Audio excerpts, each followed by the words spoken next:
আসসালামু আলাইকুম এভরিওয়ান, সবার কি অবস্থা, কেমন আছেন? তো আজকে দেখাবো পারফেক্টভাবে ছোলা রান্না। তো ছোলা রান্না তো সবাই কম বেশি আমরা করেই থাকি।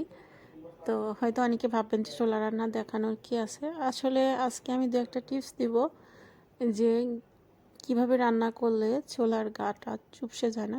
ছোলার গায়ের যে মানে বিশেষ করে হোটেলে যেরকমভাবে ছোলা ভুনাটা থাকে, একদম গাটা টান টান থাকে, ওইটা আসলে কী কারণে থাকে সেটা আপনাদেরকে দেখিয়ে দেব।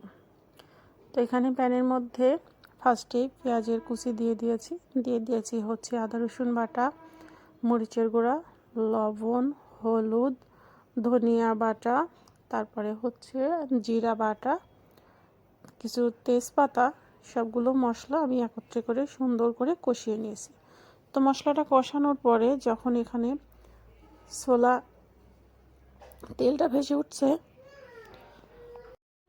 ঠিক সেই সময় ছোলাটা দিয়ে দিচ্ছি। তো ছোলাটা দিয়ে সুন্দর করে কিছু সময় কষিয়ে নিব। আর আস্ত কিছু কাঁচামরিচ দিয়ে দিয়েছি এখানে, আর পরিমাণ মতো পানি দিয়ে দিয়েছি।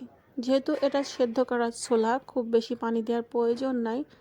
আর আমি যে টিপসটা আপনাদেরকে জানাইতে চাইছিলাম সেটা ছোলা না, পানি যেটা দেই, পানিটা একেবারে শুকানো যাবে না, অল্প পরিমাণ থাকতেই নামিয়ে ফেললেই সুন্দর।